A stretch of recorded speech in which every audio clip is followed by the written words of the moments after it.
Yes, now it's fine.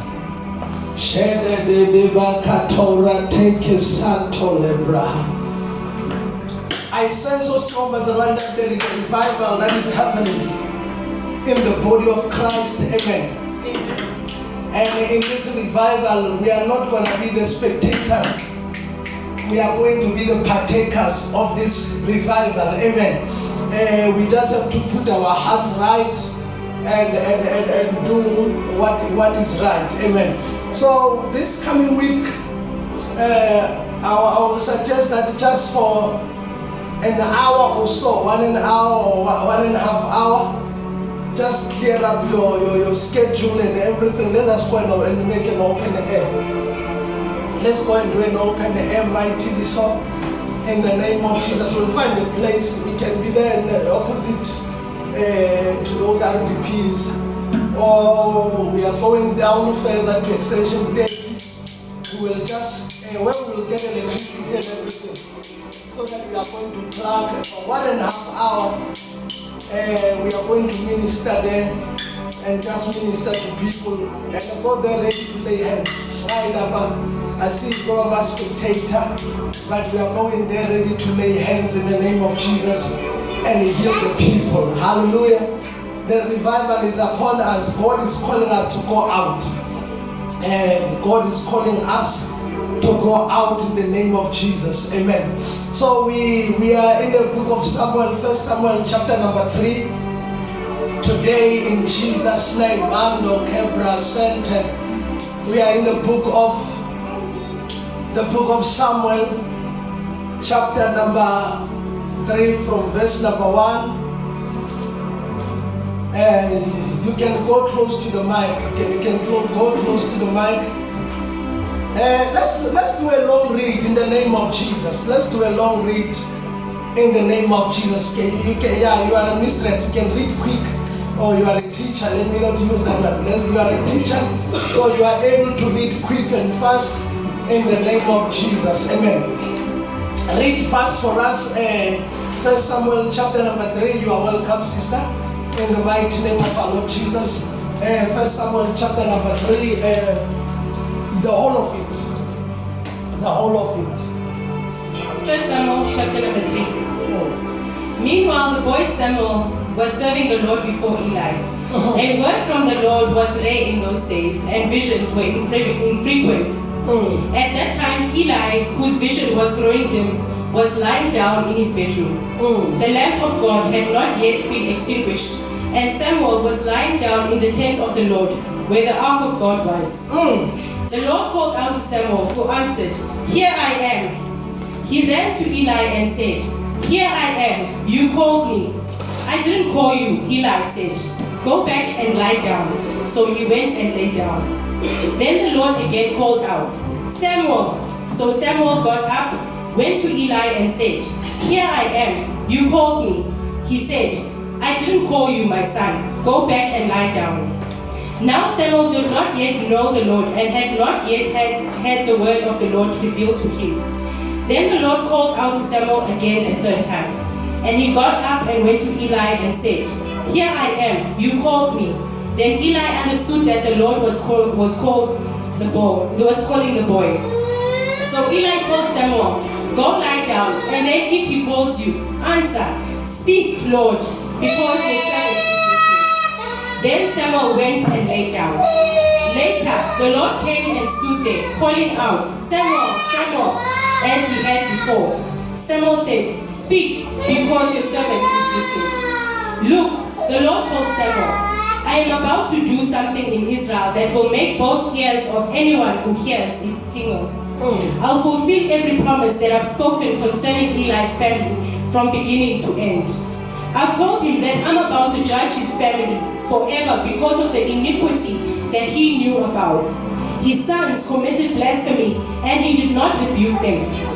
Therefore, I've sworn concerning Eli's family that the iniquity of his family is not to be atoned by sacrifice or offering forever." Samuel lay down until morning and then opened the doors of the house of the Lord. And he afraid afraid to report the vision to Eli. Then Eli called Samuel. Samuel, my son, he said, here I am. Eli said, what did the Lord say to you? Please don't conceal anything from me. May God do this to you and even more if you conceal from me one word of all that he spoke to you. Samuel told him everything. He did not conceal anything from him. Eli said, he is the Lord. May he do what seems good to him. As Samuel grew, the Lord was with him and did not let any of Samuel's predictions fail. All Israel from Dan to Beersheba knew that Samuel was confirmed as the Lord's prophet. The Lord continued to appear at Shiloh because he revealed himself to Samuel at Shiloh by means of messages from the Lord. And Samuel grew, the Lord was with him, and did not let none of his words fall on the ground. And all Israel, Dan and Beersheba, knew that Samuel was established to be a prophet of God, of the Lord. And the Lord appeared in Shiloh, and the Lord revealed himself to Samuel in Shiloh by the word of the Lord, in Jesus' name. Amen. So we are reading an interesting passage of scripture, and when you read the passage of scripture, you will understand that when God is about to bring a new dispensations, there are certain things that needs to change. Amen. When you go through the book of Genesis chapter number 1 or chapter number 2 or the book of Genesis, you will see that there are 3 or 4 prominent men that God raises. Number 1 is Adam, number 2 is Noah, number 3 is Adam, number 3 is Abraham, number 4 is Joseph. Those are 4 prominent men that we see that the Lord has raised. So there are others, but I'm just taking a few, and you will see that Adam was ushering a generation. Adam was a man to bring a race, and then Noah was one of the guys that was supposed to restore a generation. He brought about the message of the Lord where he said, repent for the rain is coming. But nobody listened to the warnings of Noah. And we see that and a number of things happened. And God spake to Noah to say, build an ark according to the pattern that I will going to give you.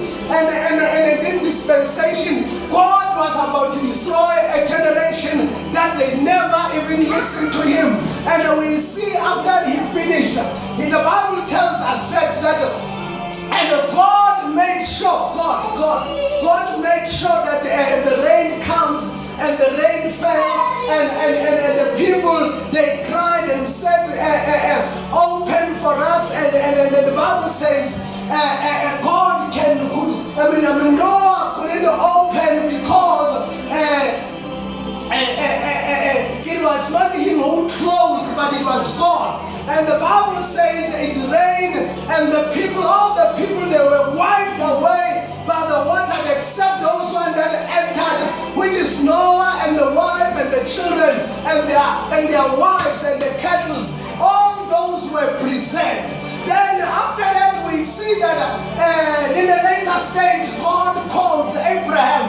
And when God calls Abraham in the issues pertaining starting a nation that other nation will be jealous of, in the name of Jesus. Hallelujah. So we understand that he formed Israel. He formed Israel out of Abraham. And the Bible says out of Abraham. And the Bible says and Abraham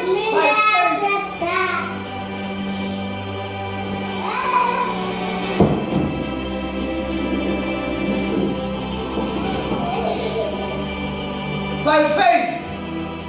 The Bible says by faith he obeyed God. By faith he obeyed God, and the Bible says God was with him, and God blessed him, he multiplied him, and every promises that he made, and Abraham saw those things happen. And the Bible comes again and tell us that as the time goes by, then we see the Lord, oh God, we see the Lord raising a nation of Israel. We see the nation of God raising Israel, and as God raised Israel, this is what happens in the name of Jesus. As He raised Israel, then there was iniquities in the camp of the Israel, in the children of Israel, and then the Bible says, to some point, okay, before that, then the Bible says that there's a man by the name of Jacob. After that, there's a man by the name of Jacob. Then Jacob raised a seed for Israel. And the Bible says, as you go down, Jacob had many sons and daughters. And we understand by the scriptures that when we read the 12 tribes of Israel, they are coming out of Jacob, and because Jacob had many sons, amen. So as we read, and there is a one son that their brothers, they wanted to kill. Hear me out. His brothers, they wanted to kill Joseph because Joseph was a dreamer, and the Bible says his father had him at the advanced age, and the father loved him so much. And as the Bible says, and the father loved him so much, one of the good days when Joseph was sent to bring food for his brothers, their brothers, they plotted him out to kill him. So their king was dead. We want to silence his dream. Because there are people that are good at silencing other people's dream. So the Bible says they wanted to silence his dream. They said, let's kill him and see what will come about in his dreams. And the Bible says, one of his brothers says, what shall we gain if we kill our brother? Let us throw him in the pit, planning that he will redeem him later. But he went away, and the Bible says, as he went away, the Bible tells us that his brothers sold him to the Midianites.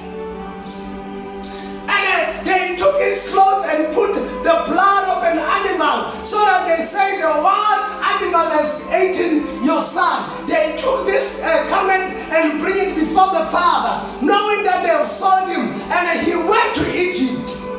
He went to Egypt.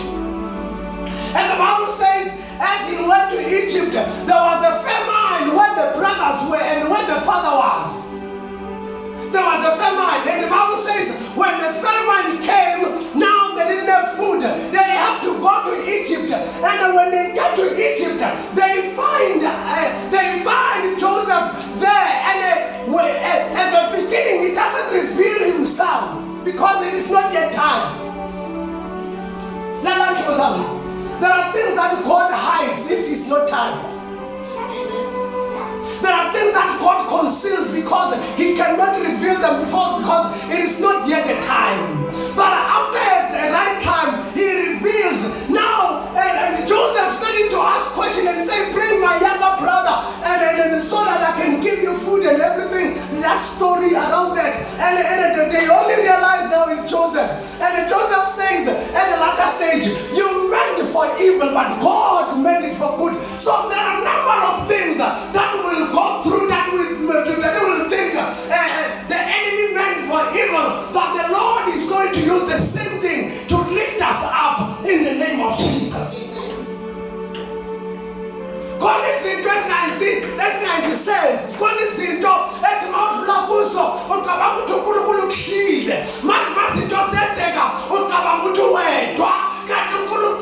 has planned it for your better life, for changing everything. So the Bible speaks about that, and we see now the sons of Jacob. They are all in Egypt, and after that, then God grows a nation out of Egypt. After time, they cried to the Lord. After some time, they cried to the Lord and said, Lord, save us. And when they say, God save us, God sent them Moses. Because you need a Moses in your life. You need a Moses. Why you need a Moses. Moses is the one that will take you out of the present circumstances. And God will always send you a person that will take you out of your miry clay. God will always use somebody to turn your life around. So we see that in the scriptures as we read that, this guy by the name of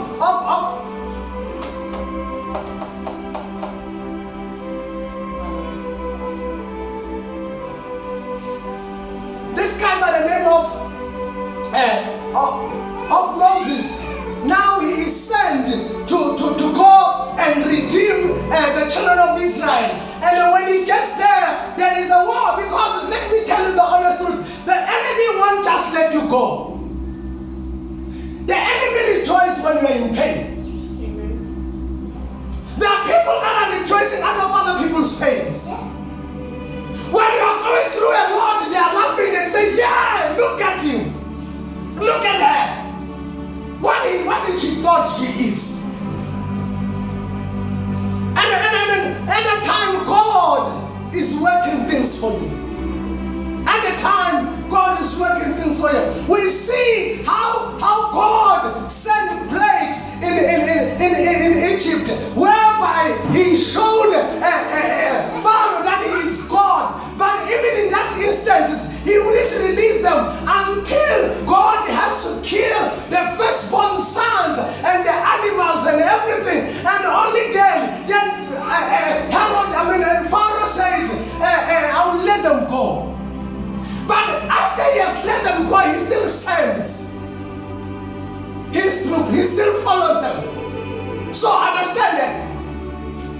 So along the way, we see that God was with Moses. There are a number of things that happened. We see a number of things that happened. And as these things happened, we see the grace of God work with them. So there are a number of dispensations that you will see in the scriptures. There are a number of dispensations that the scriptures record. And now you will understand at some point, and God has to kill Moses on the mountain. Then there was a dispensation of Joshua. And God says, you Joshua, because it's a new dispensation now, you will see that God always raised the man that He will use in a generation. God will always raise a person that will use in a generation. It's the same way, even right now, God is still raising a people that He is using in a generation, so that the generation, they may hear the voice of the Lord, so that the generation, they may be restored. Because in the Old Testament, you will understand there are about 3 offices that are predominant. There is an office of a prophet, there is an office of a priest, there is an office of a king. So, let's look into that. So the Bible tells us that Joshua came into the picture. And Joshua is the one guy who speaks to say, consecrate yourself, because tomorrow we are going to see the mighty move of God, the mighty works of God. Consecrate yourself, because tomorrow we are crossing over, or after 3 days, we are crossing over to the betterness of the life.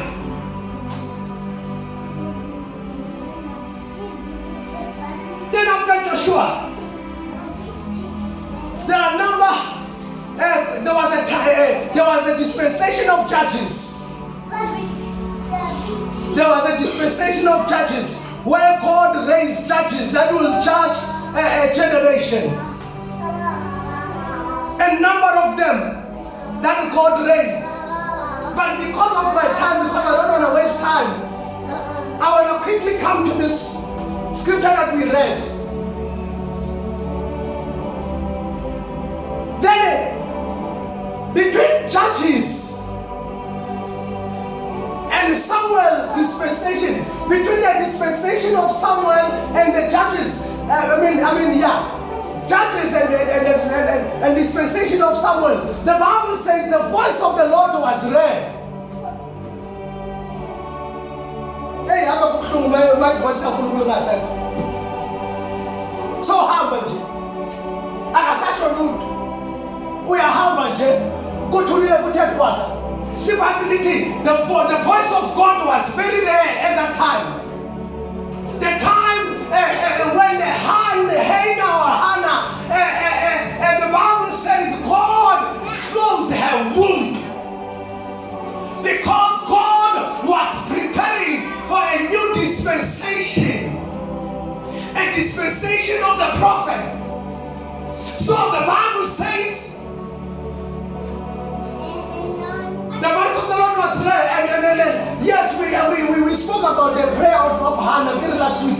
Last week we spoke about Hannah, how she prayed and said, "Oh Lord, if you will bless me, I will take these children and dedicate the child unto you." Yeah. Then he says, "I will dedicate this child unto you." So, understand this. At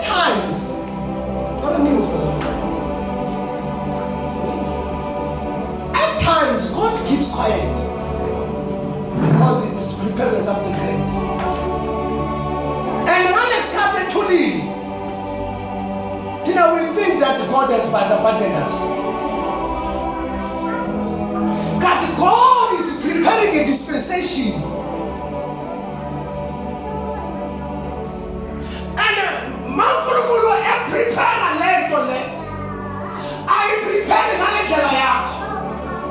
I prepare a land. We prepare a land. So, Kumbula, how Penina was a thorn to Hannah. Oh, to another one. And the moment I see what we knew. But when another one every day as well as a statement, oh, what do you mean? Have you ever come across the people that you studied with? They're asking all sorts of these questions because the life is good on their side. And when you say, "I have nothing to share," they feel like, oh, look, they look at you as a failure. Yeah, I bought a house, I bought a car, I bought a house, I bought this, I bought that. They are coming there, they are showing off to say, you see, my life is better than yours. Not understanding that the greater is what God is preparing for you. Greater is what God is preparing you. No eye has seen, no ear has heard what the Lord has prepared for those that He loves. I'm here to tell you that there is a dispensation that we are upon that I'm going to talk about as I close. So, livability.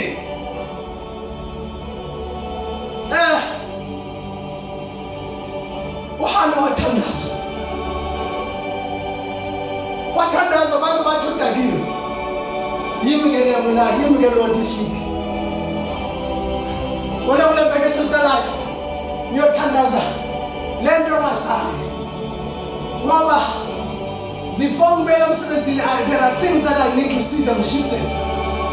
I'm going to pray like crazy.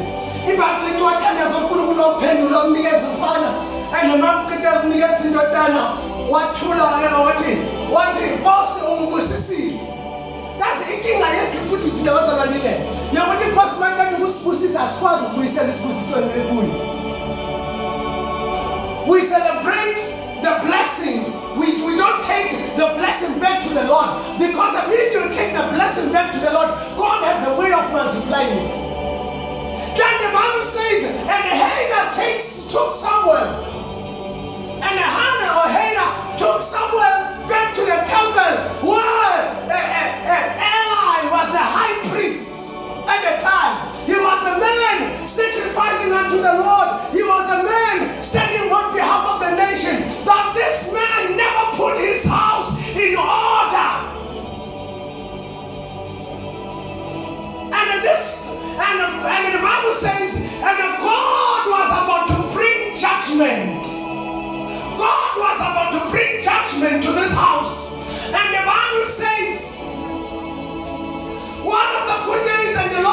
visited somewhere.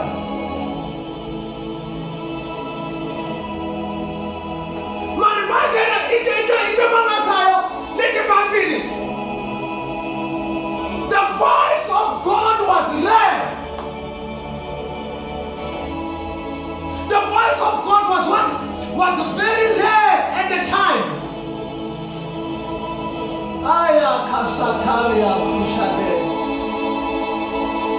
So when the voice of the Lord is rare, the people, they don't know the voice. Because somewhere the people are Guru. And the Bible says he came and called on him. Samuel. And when he called Samuel, the Bible says he ran to Eli and said, "Here am I, my Lord, you have called me." And Eli will say, "I haven't called you. Go back to your sleep." It happened several times. And when it happened in the later stage, then Eli understood that God is speaking to this boy Samuel. And when he realized that God is speaking to this boy Samuel, he says, when you hear the voice again, say, "Speak, Lord, your servant is listening." God, generation is sitting about us to speak, Lord, we are listening. Speak, Lord, we are listening. The Bible says,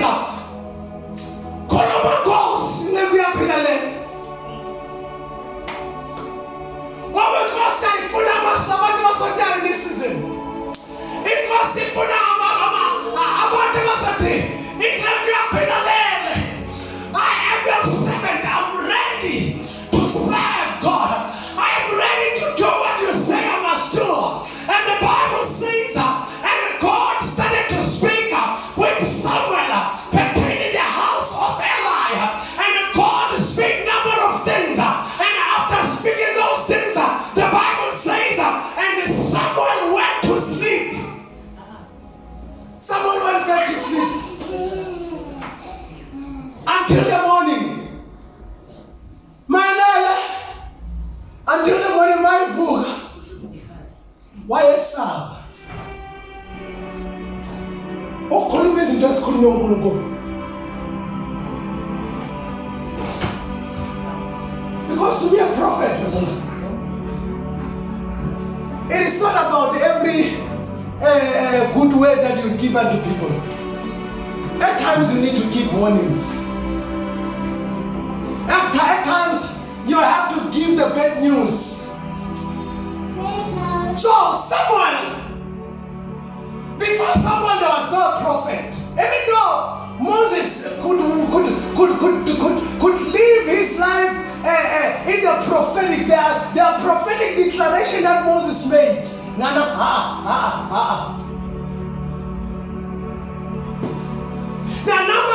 number of prophetic declaration that Moses made. But now, at that time, there was no prophet in Israel. There was no a prophet. And the Bible says, now God speak to this man, and as he spoke to this man, now this man has to give the feedback to Eli. And because the news were not so good, he became afraid to tell. Then Eli has to come to him and say, "My son, whatever the Lord has spoken unto you, do not be afraid to tell us. Do not be afraid." And Samuel now, he has to say everything that the Lord has said, the judgment that is coming to the house, and everything that is going to happen in the house. So we see now, after God has been speaking using men, now God introducing the office of a prophet. And the promise of the prophet, he's coming to judge the house of Eli. He's not judging the heathens. He's not judging other nations. But the judgment is in the house of Eli. sons of Eli, they did evil against God. When people they came to give the offerings and the sacrifices in the temple, they would take and then do as they pleases with those offerings and everything. And God brought about a judgment. So now God is ushering a dispensation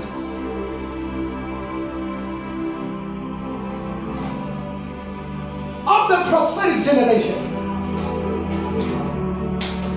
And look into this. He gives the prophets the authority. He gives the prophets power. And the prophets, they had power to put kings on the thrones. And the prophets, they had power to speak to the priests. Because the prophets, they were raised as the mouthpiece of God. The prophets, they were raised as the mouthpiece of God. So God needed a man who will speak to a generation. And God now, as he raised this prophet, or as he raised this prophet, we see now the same someone training the prophets. We see someone having the school of the prophets, where he's going to teach the people how to hear the voice of God. Because it's a dispensation that is called prophetic. So, as Samuel did that, there are a number of things Samuel did.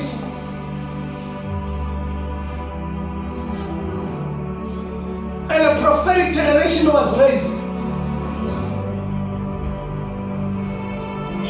We see a number of prophets after that.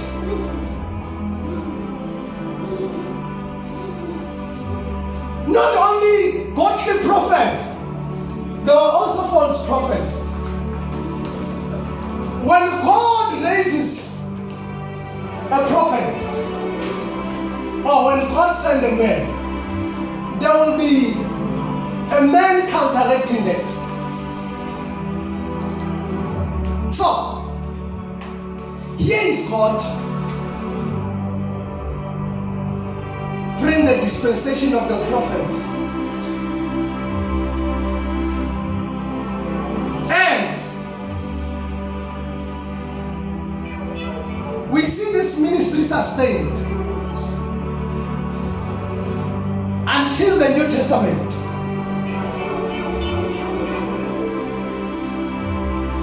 God doesn't send a man, but God sent a man with a message. When every time God sends a man, there must be a message that is coming from the Lord. A prophetic voice is the voice that spends time with God. It's the voice that spends time in prayer. And it's the voice that spends its own time in isolation. Because if you spend more of your time with people, that will contaminate the voice of God. That will mess up what God is saying. So when you become a prophet, expect the loneliness of life. Expect to find yourself in the lonely places. Because God will always separate you from men. God will keep up and make a word so that you may hear the voice clearly. So, we so that he may carry a clear mandate pertaining the prophets and ushering a new dispensation. So we standing here today as a result of the prophetic words that were released a long time ago. There are a number of men of God that prophesied about the revival, that prophesied about the move of God. And then where we are today, the move of God is about to be manifested in our generation. We are going to see the tangible move of God. Why God sent the prophets to declare what is coming. And this morning I'm here to tell you that we are living in that dispensation. In the last day, I will pour out my spirit upon all flesh. Sons and daughters will prophesy.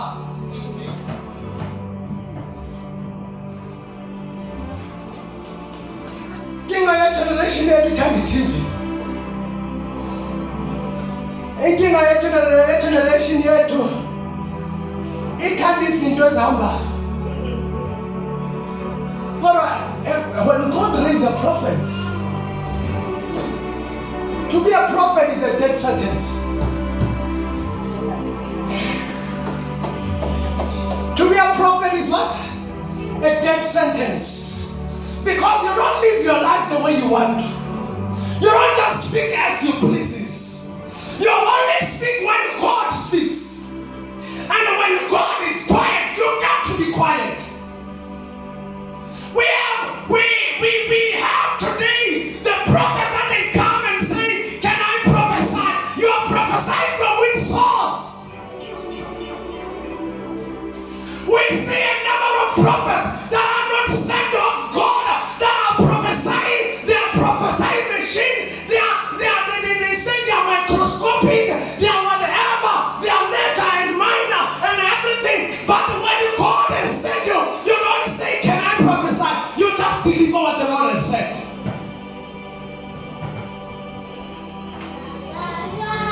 So we are in the dispensation where the church is about to experience the voice of the Lord like never before.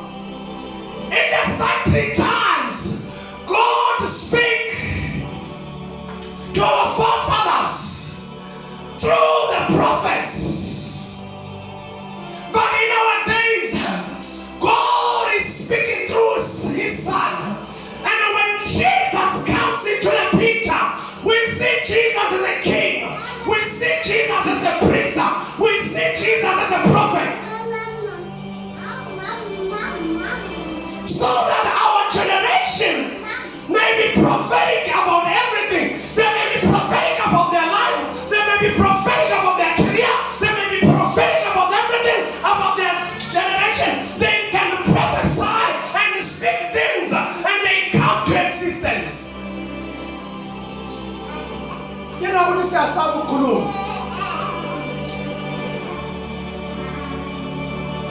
Hey, Masakaya. Siyasabu Kulum. Siyasabu kumela.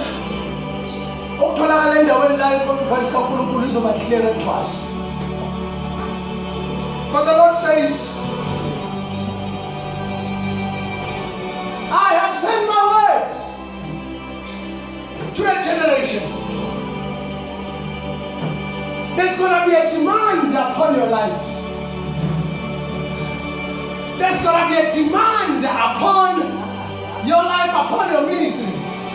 And if you know that God has entrusted you with the prophetic ministry, there's going to be a demand because God is about to speak certain things that are not pleasant, that are going to be a judgment to a certain people, and you have to deliver them the same way because there's a dispensation that we are in where the revival is breaking. It's here. It's upon us. In the name of Jesus. We don't have to pray for it anymore, but we have to embrace it.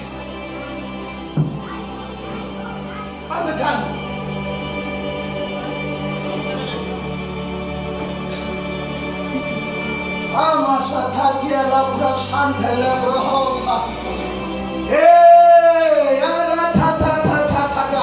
There is a new dispensation that the Holy Ghost is ushering us into. There is a blowing of the Lord.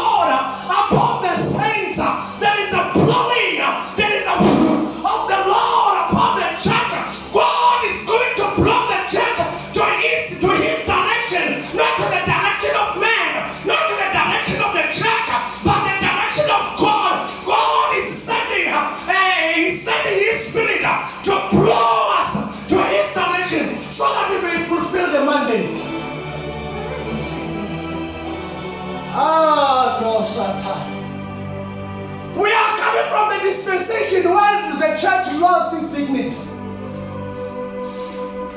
Sibesikhathini lapha ibandla bengasimele ngasabonwa. Kodwa uNkulunkulu urayise iphondo, uphakamisa iphondo. He raised the horn. He has raised my horn like a horn of a unicorn. He anoints me with fresh oil. Look on the pond on me, see what? Kono mafuta masha. Ayesha mafuta. Ayesha lebatleni. There is a new oil that is coming upon the church. The same way the same oil came to someone is the same oil that is upon the church. The church is about to speak again. The church is about to restore things again. The church is about to make things happen in the kingdom. Kuna food. Ayakeleza. Kuna food. There is an authority that is going to be restored in your life. Umuntu uyakhuluma ngathi awuzwakali. Ithi uyakhuluma abantu bakucekele phansi. Kodwa khona amafutha. Enkos. There is an oil. There is an oil that the Lord is released upon the church. This oil is going to turn your life around because we are in a turnaround season. We are in a turnaround dispensation. We will be like those that were dreaming that why God have forsaken us. We will see that Lord never forsaken us. God was building a new thing.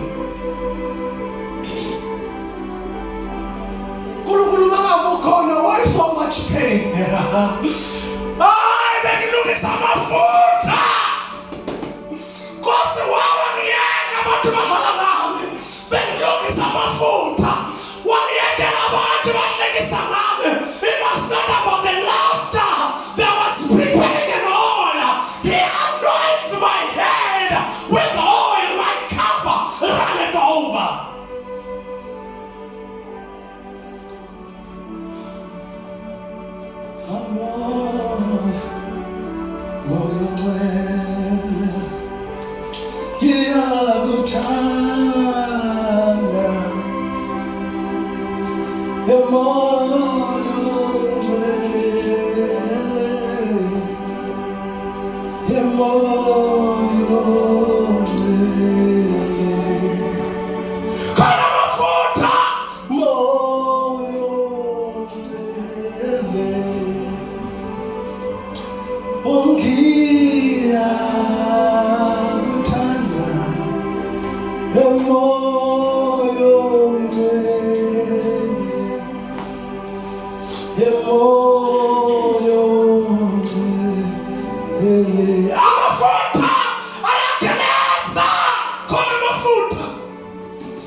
Fresh oil, fresh anointing. Moyo mwele, moyo mwele, angia utanda, moyo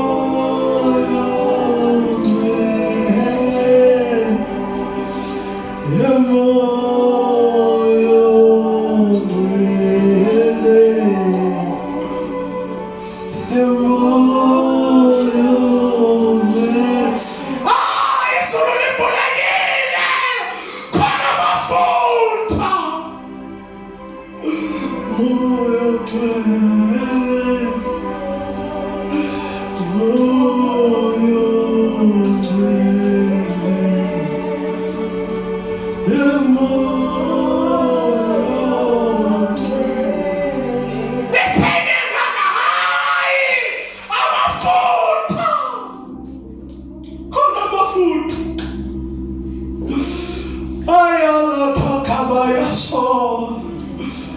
Hila mamande rataka dosea. Aya. Hila mama ya ratomande saya. Ah, when I fly across the promise of God, I see no mafuta. Kuna mafuta timwa generation. Amafani na mafuta ka 80s, amafani na mafuta ka 60s, amafani na mafuta ka 50s, amafani na mabo 1860, amafani na mabo 1540. There is a fresh anointing, the latter anointing that the Lord is releasing to a church. There is an oil. There is an oil.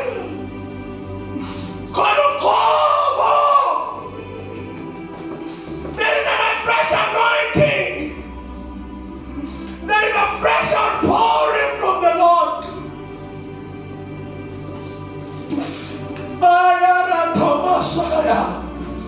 Receive it. Receive the fresh grace. Receive the fresh grace from the Lord in the name of Jesus.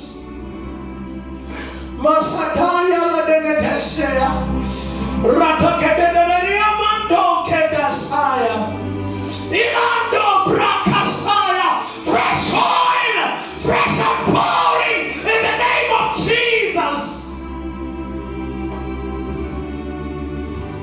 Agafana wa isono, agafana wa lasteko, amasha. Fresh oil. You anoint our heads with oil. Oh God, you anoint our head with all our cup running over.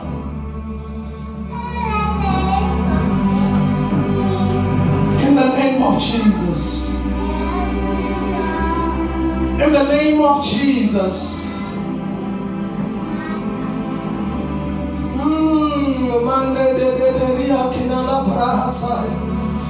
Ila mama Maria no so tekedea. Ila mama Maria kando sende kebrehende hesaya. Ila baba kaba Maria kando do Maria kondea.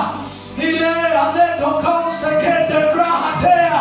Ila baba ye matana baba say. We bless the name of God. We bless the name of God. We honor you. We give you the glory. In the mighty name of Jesus. You are lifted and exalted, O God. In the mighty name of Jesus. A prophetic generation is rising. Apostolic generation is rising. They are taking cities, territories, regions. In the mighty name of Jesus. Lord, we bless your name. In the mighty name of Jesus Christ. We bless your God. In Jesus' name. Amen. Hallelujah. In Jesus' name.